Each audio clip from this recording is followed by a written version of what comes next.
K ನ್ಯೂಸ್ಗೆ ಸ್ವಾಗತ. ಹುಕ್ಕೇರಿ ತಾಲೂಕಿನ ಗುಡಸ್ ಗ್ರಾಮದ ಲಕ್ಕಮ್ಮದೇವಿ ಜಾತ್ರಾ ಮಹೋತ್ಸವ ಇಂದು ದಿನಾಂಕ 19/2/2021 ಶುಕ್ರವಾರ ವಿಜೃಂಭಣೆಯಿಂದ ಜರುಗಿತು. ಬೆಳಗಿನ ಜಾವ ರುದ್ರಾಭಿಷೇಕ, ಉಡಿ ತುಂಬುವ ಕಾರ್ಯಕ್ರಮ ನೆರವೇರಿತು. ಗ್ರಾಮದ ಶ್ರೀ ಬಸವೇಶ್ವರ ದೇವಸ್ಥಾನದಿಂದ ಲಕ್ಕಮ್ಮದೇವಿ ದೇವಸ್ಥಾನದವರೆಗೆ ಅಂಬ್ಲಿಕೊಡಗಳ ಮೆರವಣಿಗೆ ಜರುಗಿತು.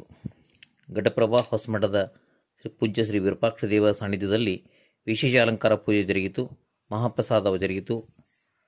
ಗ್ರಾಮದ ಗುರು ಹಿರಿಯರು, ಸುತ್ತಮುತ್ತಲ ಹಳ್ಳಿಯ ಗ್ರಾಮಸ್ಥರು, ತಾಯಂದಿರು ಸಹಸ್ರಾರು ಸಂಖ್ಯೆಯಲ್ಲಿ ಭಾಗವಹಿಸಿ ಕಾರ್ಯಕ್ರಮವನ್ನು ಯಶಸ್ವಿಗೊಳಿಸಿದರು. ಮಹಾಪ್ರಸಾದ ಸ್ವೀಕರಿಸಿ ಧನ್ಯರಾದರು. ಧನ್ಯವಾದಗಳು.